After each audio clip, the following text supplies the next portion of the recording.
Welcome, everyone. My name is Renee Morales. I'm the Director of Customer Care and Enrollment here at Kidco Company.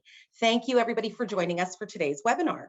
We would like to introduce Tristan Coolman, President of PFlag Canada, York Region.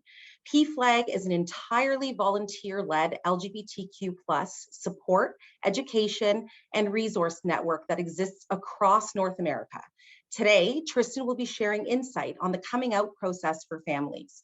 He will acknowledge family discussions, common fears, and useful techniques to support these conversations. We are so thrilled to have Tristan talk about this topic, very important conversation that is common in so many families.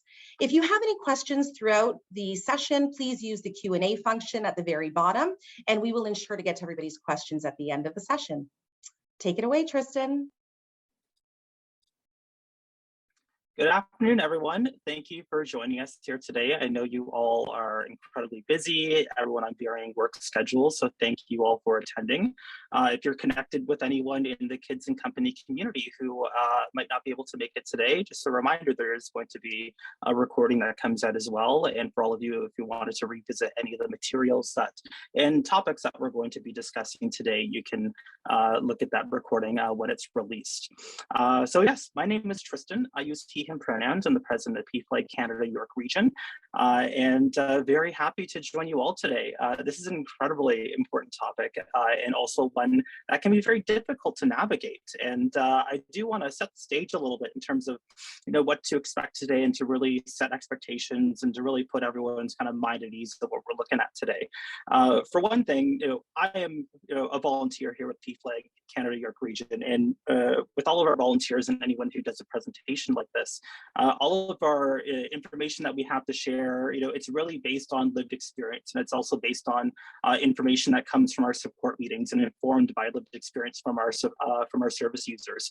I'm an out and proud gay man, but aside from that, I've got a full-time job completely separate from what I do here at PFlag, and so we're really I wouldn't say that we're subject matter experts, but we've got lived experience enough to help inform, hopefully, all of you with some tips and tricks and some items to take away today that will be incredibly helpful to you and your families. So without further ado, let's get going with this presentation. And so we're talking about supporting queer conversations with families. And so this is the agenda that we're looking at here today. First, we want to, address your fears. Let's talk and have a very open conversation about the items that may come to mind, your thoughts, your feelings when or if questions ever arise with your kids or with others or with other parents. There can be a lot of anxieties that come up. I'm not a parent myself. I'm not going to pretend to completely understand the anxieties that come with being a parent and wanting the best for your child. But there are some things that I feel I can empathize with, and perhaps we can all come to a level playing field on.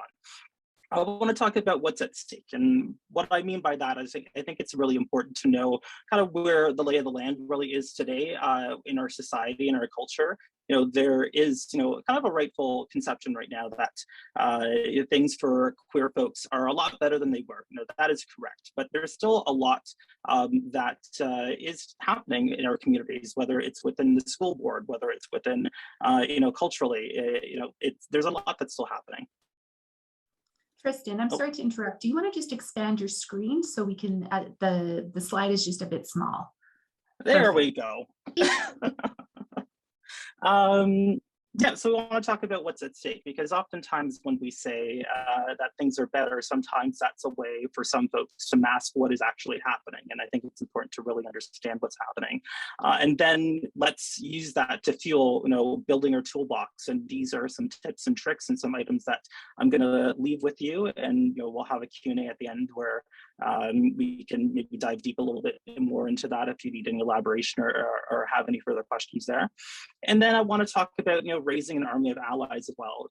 This is a topic about, addressing specific situations within families who might have queer kids or, with kids that may come out as queer in the future, but also how do we support, those kids in our communities and around us? There's certainly a lot more allies around us than there are queer folks. So how do we also build those behaviors of affirmation amongst folks who will not identify as queer in the future?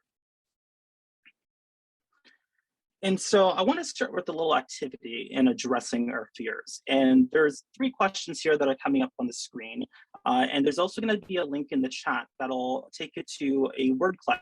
And you don't have to put your name in there or anything like that. So your answers aren't going to be tied to what you submit. But I would like you to reflect on these 3 questions. So why are conversations around sexual orientation and gender identity difficult? What are your concerns with these conversations, and how do these conversations make you feel?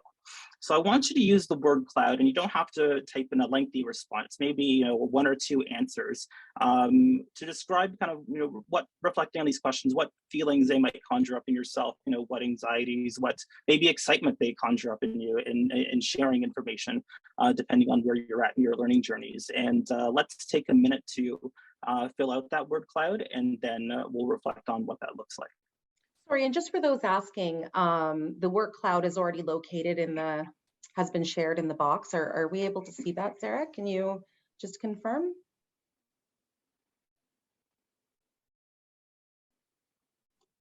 I do see it in the chat there. I can, yeah.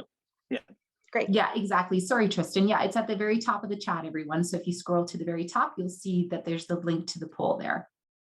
Yeah, I've just posted it there again, just in case. Great. Thank you, Tristan. So we'll take about a minute or 2 on that, allow you to reflect, and then we'll come in for it.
Just wanted to check in with everyone and see if they're able to actually submit a response there, because I'm actually not seeing any responses come through in the view that I have. If you just want to confirm in the chat if you were able to submit anything. See someone I still don't see it. So Tristan, actually, I don't think I think that the way that the Zoom is set up, it's actually the poll isn't going through right now. So we're just trying to work these details out on our end. So maybe if we can come back to it, if that's okay, and you can continue on with the presentation, and then we'll let you know when we set it up. Yeah, that's definitely okay. Okay, thank you. But I think, yeah. And what we're trying to do to set the stage here is really just to share in everyone's shared experiences around approaching the topic of these conversations with your kids or even with other parents. I think what you'd find in sharing these responses is we're a lot more aligned than we think we are, and it's incredibly important to just remember that we're not alone in these efforts to provide our kids with the best life possible and to raise them in a way where they're going to be successful in life and have everything they need. So it's really more so an activity to really align that we're a parent community together, and a lot of our thoughts and feelings are incredibly aligned. And so in here, I really want you, if you do have, those feelings of anxiety and fear around these conversations, I do want you to reflect on the points that are here on the screen.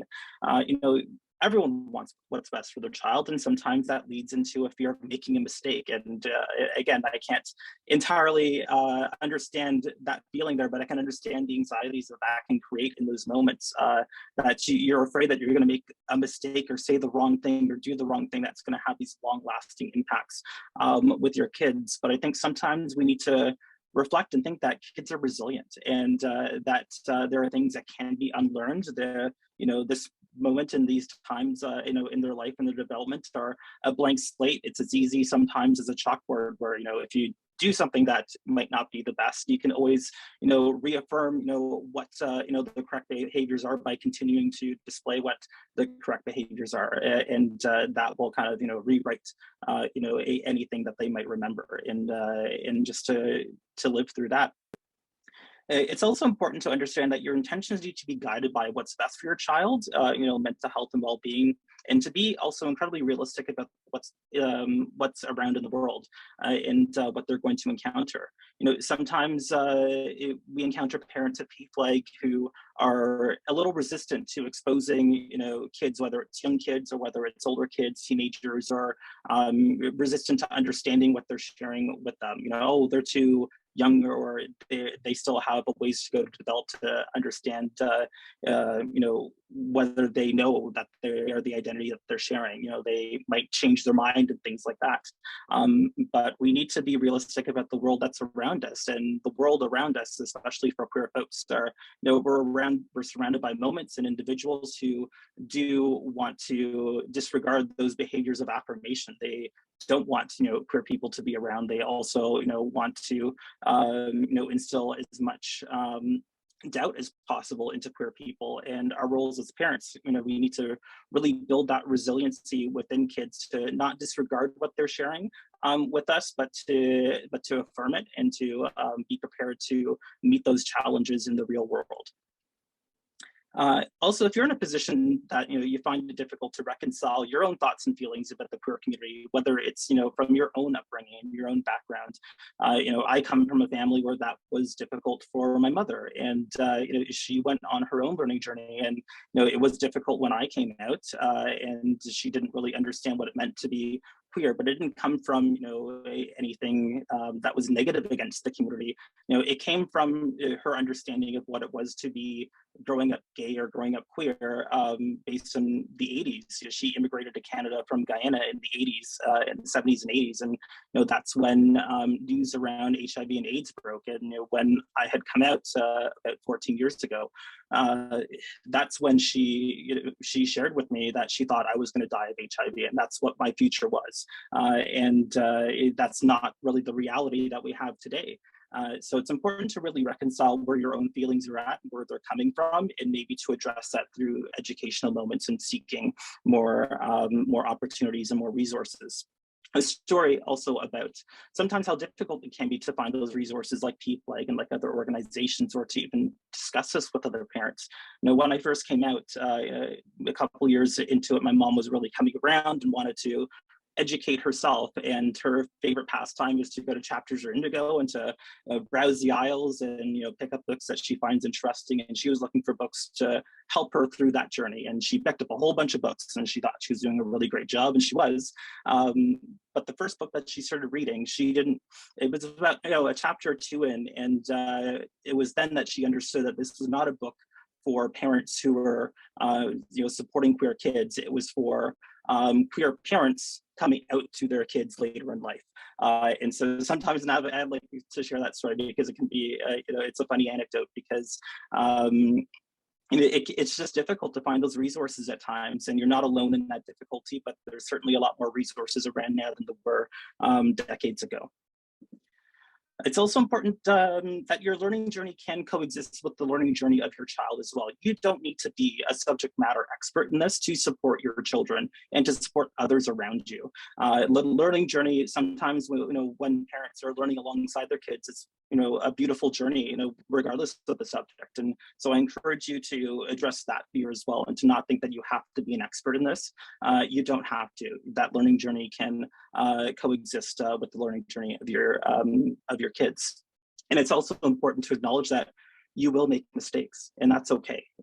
But you need to also be the type of resiliency that you're trying to build and that we try to build in queer kids. You need to also have that resiliency as a parent too, knowing that you're going to make mistakes, understand when they happen, understand why they happened, and move along from it and to learn from those events.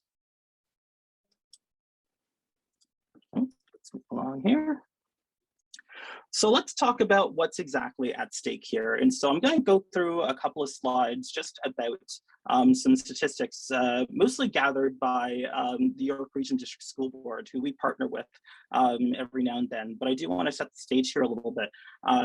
So through various studies that's been done prior to 2019, and then finally in 2019, the federal government actually undertook a health study on LGBTQ2IA+ health in Canada from the Federal Health Standing Committee, and we were a part of that as well. And they compiled all this data, and they shared finally what all of these community groups and all these research-based centers already knew to be true, and that's where folks do have poor physical and mental health outcomes and cisgendered heterosexual individuals.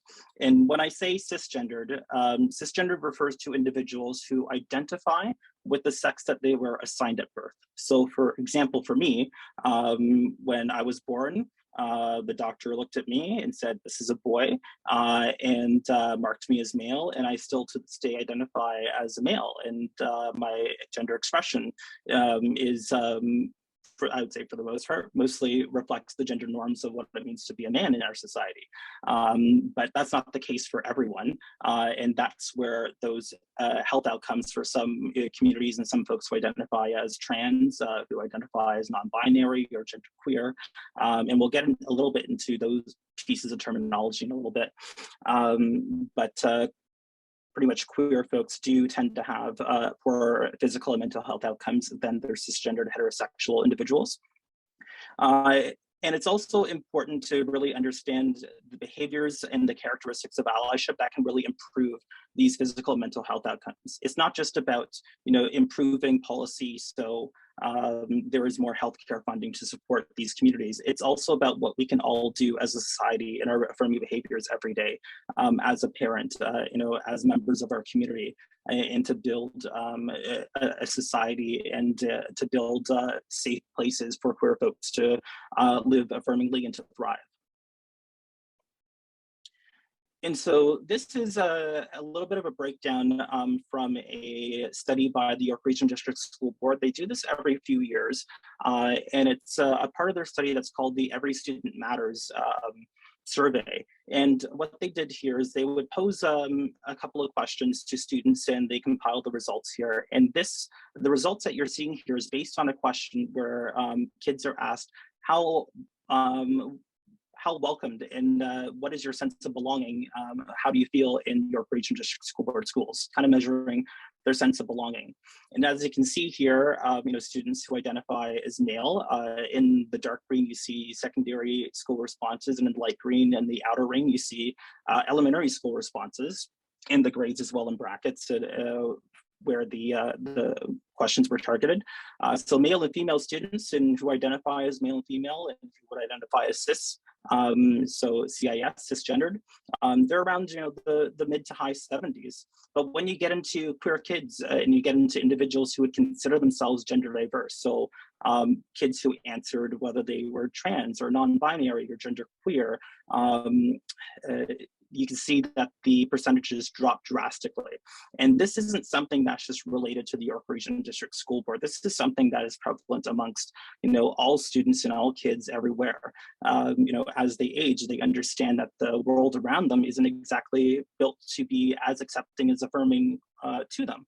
And they feel that sense of, or a lack of belonging, and that can really impact their ability to learn and to be successful later in life. So it's a pretty stark contrast there. And I do also want to address just the intersectional perspectives as well too. This isn't just a talk about queer students and a lot of the behaviors that we're talking about today. They can help marginalized communities and marginalized identified individuals as well. And so this is a response to the same question, but based on cultural and racial identity as well. And you can see that many identities are really in the high to mid 70 range, but when you get to Black students and Indigenous students, that drastically drops off to the low 70s, and then into secondary school, which I think is really important to highlight, into the 60s in terms of their sense of belonging. And that really impacts their ability to focus in school and to achieve greater success as well. Academic success at the very least. Oh, whoops. Let's get back in there.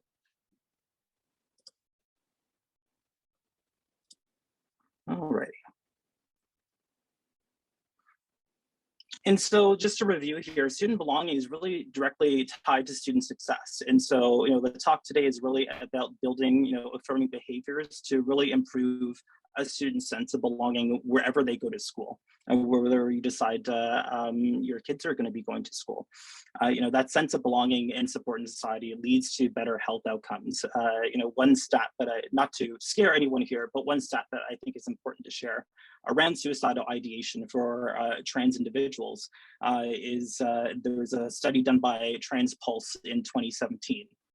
And for respondents, for a question around suicidal ideation, had they considered suicide or had suicidal thoughts in the prior 18 months, 60% of respondents answered yes, out of a pool of about, I believe, 250 trans folks from across the country. And then, when affirming behaviors, another study kind of complemented the Trans Pulse survey. When affirming behaviors are present, and these individuals are surrounded by friendly homes, friendly businesses, friendly school environments, those stats are nearly cut in half. So folks are then responding at around a 20% rate, and though that's very high still, because the general population rate of suicidal ideation any given year is around 5%. That really, I think, speaks to the impacts of what these affirming behaviors and safe areas in society can really have on queer individuals. Just having a safe space alone really impacts in a positive way their physical and mental health outcomes. And so I think it's really important to start to begin to build just a general understanding at this point as we build our toolbox of what we're talking about when we're talking about queer kids. And we're not going to go into too much detail here because, again, you don't need to be a subject matter expert to provide these affirming spaces and lessons to your kids. But I do want to briefly talk about the differences between gender identity and gender expression and sexual orientation. And you may have heard these words before, and you might even be an expert in this. So hopefully this really affirms the learning that you've already had. And if you haven't heard of these before, hopefully this is the beginning of that learning. And so when we talk about gender identity and gender expression, specifically gender identity is one's concept of themselves. If they see themselves as male, female, or both, or they feel that they are male, female, or both. Something that's really important to identify here is, when we're all born, doctors look at us and they confirm what's been on scans and tests through pregnancy, that this is a boy and this is a girl, this is male and this is female. They're going to get male identified markers, or they're going to get female identified markers.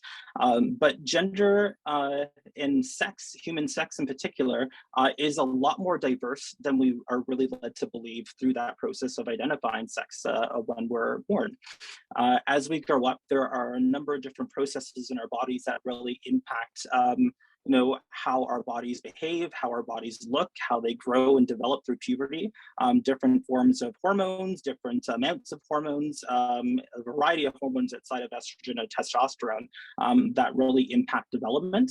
And as someone grows up, those biological items and processes that are happening within everyone's bodies might cause them to take a look at society and to think, maybe I'm not a man, or maybe I'm not male, maybe I'm not a woman, maybe I'm not female, and that's where gender identity really can come into play. There's also been studies that have shown that young kids really do start to form their concept of gender identity and gender expression at a very young age, around 5 or 6. Usually, kids have a pretty good understanding of where they fit in society and how they might identify themselves without really even having the words to express that. Then we have gender expression, and gender expression is really about how you present yourself to the world. So you have gender identity, which is about how you identify and kind of forming that into a word to share with someone. And then gender expression is really about how you express that. So, how you look, what you wear, makeup, no makeup, piercings, no piercings, tattoos, no tattoos, facial hair, no facial hair. That's really just how you decide to express yourself in the world. Then you have sexual orientation. And when we're talking about sexual orientation, we're talking about physical and or romantic attractions to different people. And so this could be attractions to the same sex. This could be attractions to multiple sexes or genders. This could take many different forms. There's also different levels of sexual orientation. When you get into concepts of romantic orientation as well, there are a big kind of a dichotomy and a variety of different orientations that are there too. But I just really wanted to provide you all with a bit of a baseline here and understanding the differences between gender identity expression and sexual orientation. And we like to share this slide as well, the gender unicorn. And if you wanted to look at this in the future, you could always either take a look at the replay, or you can Google the gender unicorn, and you're going to see this in your Google Images search. You'll see a lot of it. But this is a great way to really visualize as well just the differences between gender identity, gender expression, physically, and who folks are physically and romantically attracted to. So what we call sexual and romantic orientation. So again, gender identity is just that concept of oneself and what we think of in identifying ourselves, and that's really expressed through the thought bubble there with the unicorn. And then gender expression, you can see on the dots kind of encompassing the entire body of the unicorn, is how they would want to express themselves to the world. And then you have physically and emotionally attraction, and physical and emotional attraction through sexual and romantic orientation, which is really who we may be physically attracted to or romantically attracted to, and varying different identities there too. And so now let's put this into practice really. We actually had, oh, whoops, sorry, my apologies there. Let's get this back up and running. Where do we go?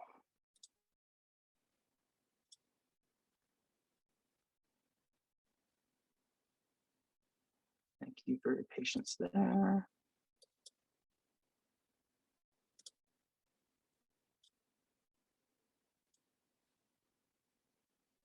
Just going to exit out of that and reopen it.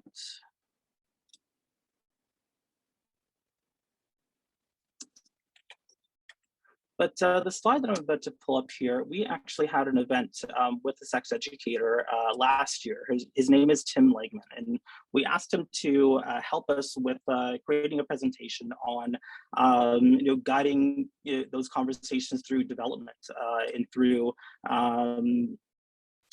different periods of development with kids. So how would you talk to kids about sex and gender identity at particular times in their development? And so let's bring that back up. Share my screen. And let's go back. And there we go. Okay, should be back on track there. And so these are really some items that I would love for everyone to keep in mind in guiding through, in moving through these conversations with your kids, or these moments where, you know, sometimes questions might come out of nowhere, or you might discover something new about your kids. You know, a couple of key things here, you know, don't panic. I think that's a really big thing right off the bat. Just because you think of it as you're learning something new about your kids in the moment, or you might be caught off guard by a question that you weren't really expecting from them. You know, I think we have to remind ourselves that kids are incredibly resilient. They are incredibly courageous as well. They have really no fear of the world. They're going to say whatever they want. They're going to do whatever they want, and they might do it without warning. And so I'm sure those moments in your lives with your kids have already happened. You know, whether it's walking into the kitchen and seeing, you know, flour and pastries everywhere through baking, or whether you know, it's these, you know, individual moments. But I think regardless, it's important in these moments, especially with queer types of conversations, to not panic. It's also important to reply and affirm. And so what we mean by that is acknowledging their efforts to have a conversation or to ask a question, to acknowledge that, hey, thank you for that question, and then to ask perhaps some further questions just to better understand the scope of the conversation. You want to probe a little bit more into perhaps where the conversations are coming from. That might better help guide where your answers are going to go, or where you might lead you both in the learning journey. You know, if a kid asks you a question, you know, around you know, what it means to be gay, you know, or what the word gay means, you could ask, where did you hear that word? You know, thank you for your question, but, you know, where did you hear that? I want to try to give you the best answer I can. And that might help you understand the context of where they may have learned that, and, you know, what's happening at school or what's happening with their friends. It's also important to get curious with them as well. It's okay for you to know that you don't have all the answers. And I think that's a vulnerability that sometimes we, or I keep saying we when I refer to parents, and I'm not a parent myself at all, so my apologies there. But it's important, I think, for kids to understand that we're just, you know, human beings like them, and we don't have all the answers, or, you know, parents don't have all the answers. And it's important, I think, for them to see those moments of vulnerability, and to see you maybe taking them along that learning journey. You know, it's okay to say, I don't know, but let's find out, or I don't know, but hey, maybe we can watch a movie, or maybe we can read a book, and maybe we can learn about this together. It's also really important to keep it casual. You know, these types of conversations shouldn't be treated as, you know, these very different moments versus anything else that a kid would ask or do. You know, there shouldn't be a distinction in their minds that this is something that's completely different versus, you know, any other question that they've asked. And so your reaction and your composure in that moment is incredibly important. So keep it as casual as possible. It's going to be as if your kid asked why the sky is blue. Try to keep it as casual as that. It's also important to listen to understand. So kind of going back to the reply and affirm point there, you know, feel free to probe further for questions, but also let them talk. You know, don't interrupt them, let them kind of express themselves, express their thoughts.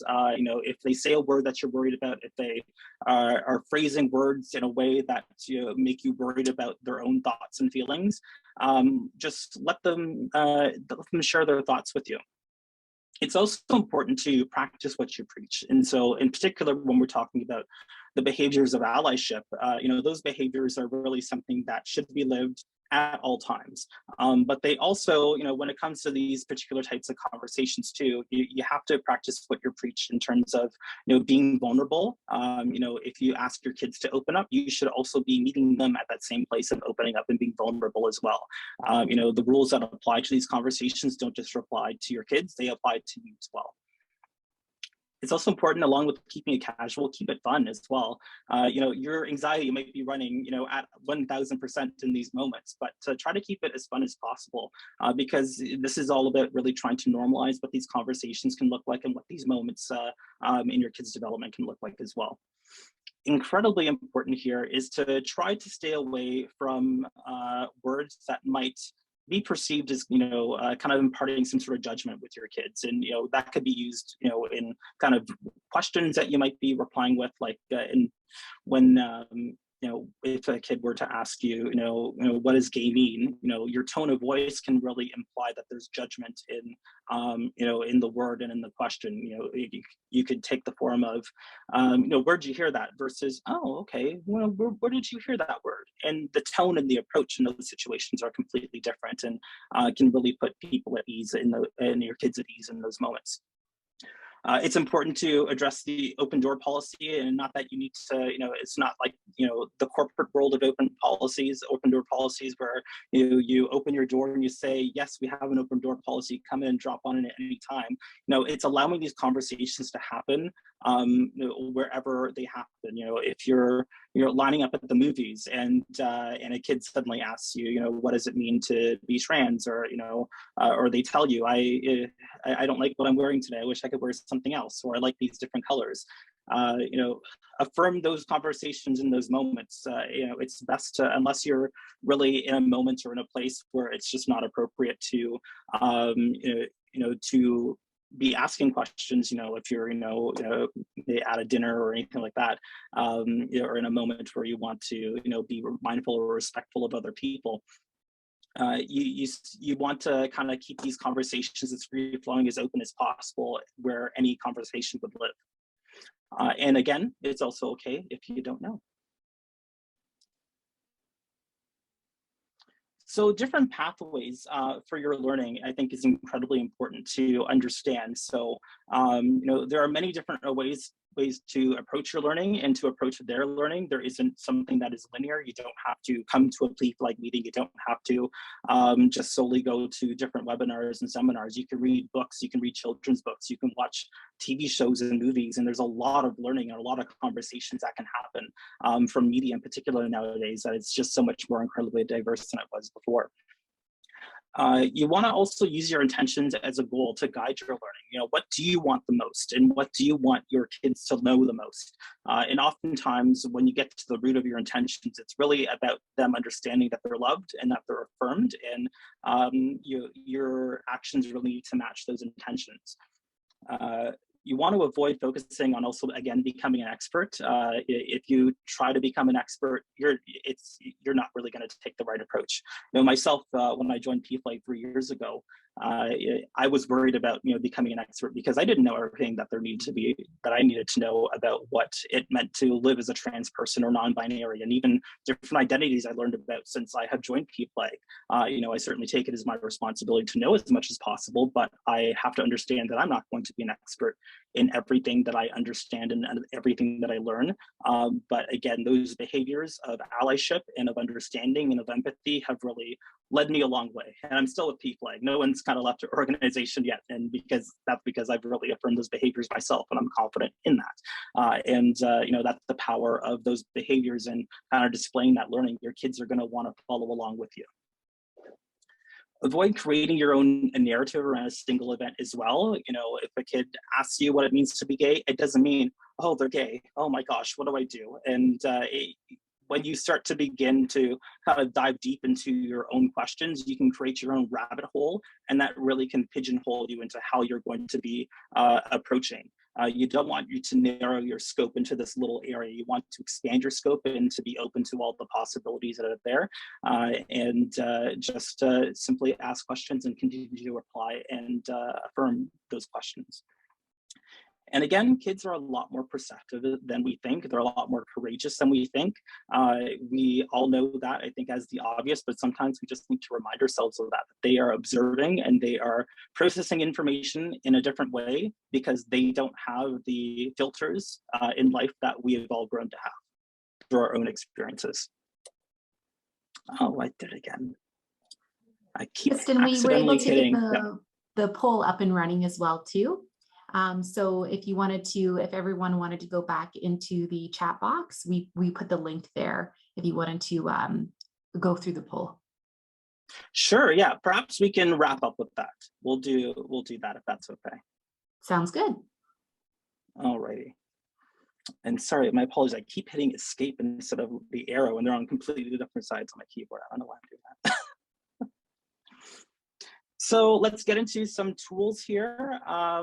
So the actual things that can help you with these conversations, there are support groups, there are other parents. I think perhaps, again, speaking to vulnerability, sometimes we don't want to maybe share with other parents what we're going through, or perhaps our own insecurities about parenting or about these moments, and we fear judgment in these moments as well. But I think it's important to understand that other parents can perhaps be your best resources, or perhaps not. Sometimes I hear things from my parent friends, and they chit chat about the advice that they have with one another, as I'm sure happens with parents. But it's important to also understand that everyone is going through a similar experience as parents, and I think that if you're going to be the person that's listening in on that, to just remind yourself that this person doesn't know what they're doing just as much as you don't know what you're doing sometimes, and that is a shared moment of alignment in parenthood.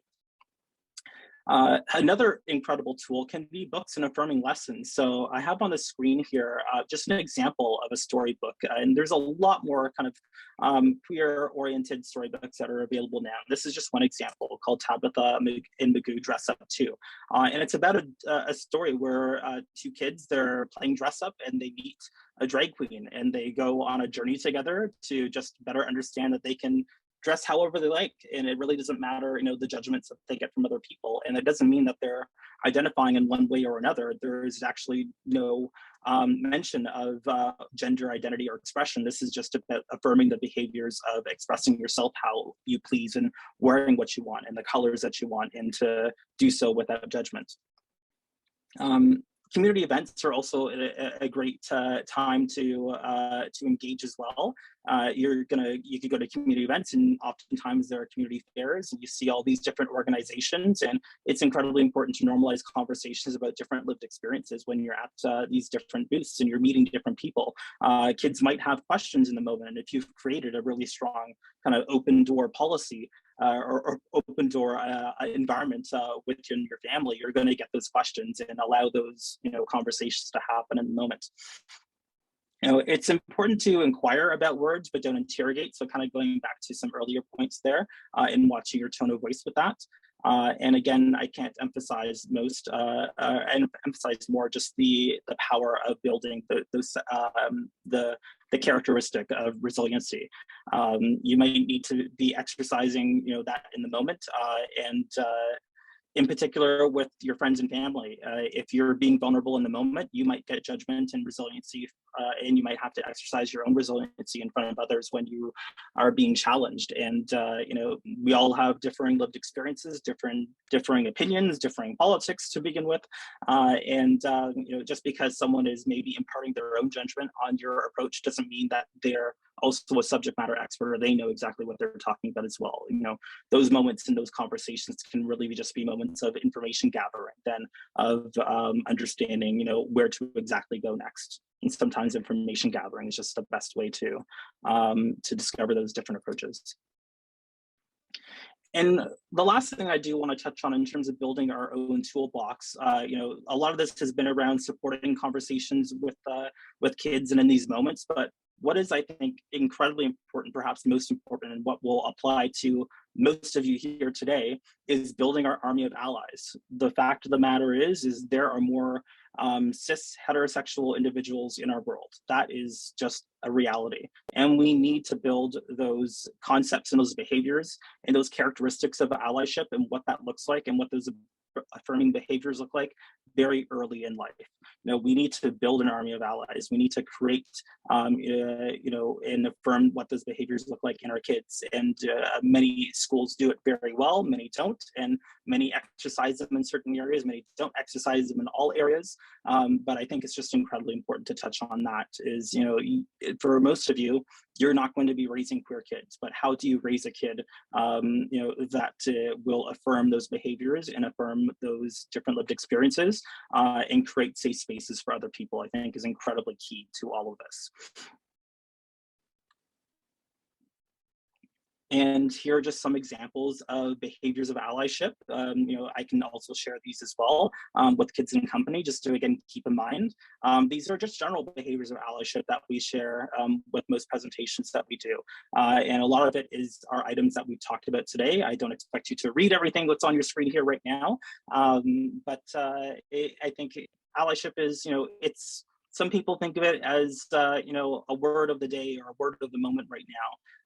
And other people, for me at least, I think it's an incredibly important gateway to invite people into these conversations and invite people into creating safer spaces for all marginalized communities. And, the concept is incredibly important to some individuals. And, the benefits of these behaviors are, immeasurable, at least in my opinion. And so that brings us to the end here. I think we're gonna maybe skip that little word cloud there for now, because I do want to leave quite a bit of time available for any questions that any of you have, and Renee will be assisting me with that there. Sure, Tristan, thank you so much. That was such an informative session. Thank you. So I was just going through, we don't have questions at this time, but I'm wondering maybe you could share with us a couple of the most commonly asked questions that you get when you're hosting these sessions. Yeah, I think the biggest question that we get is, how do I know if my kids are ready, or how do I know if my if they know what they're talking about? I think it's important to address where that question is coming from. It's coming from a place of perhaps, parents and ourselves not really understanding, what, that identity or what that word is, but also maybe not giving our kids enough credit to understand what their own experiences are. For a good chunk of their life and their development, they're spending a third of their time in any given day away from home and away from parents and away from their family, and they're exposed to the world, they're exposed to other kids, they're exposed to understanding how they're treated based on how they look, how they're treated based on how they talk, how they're treated based on these little choices that they make in their day-to-day, and that is kind of forming their sense of identity.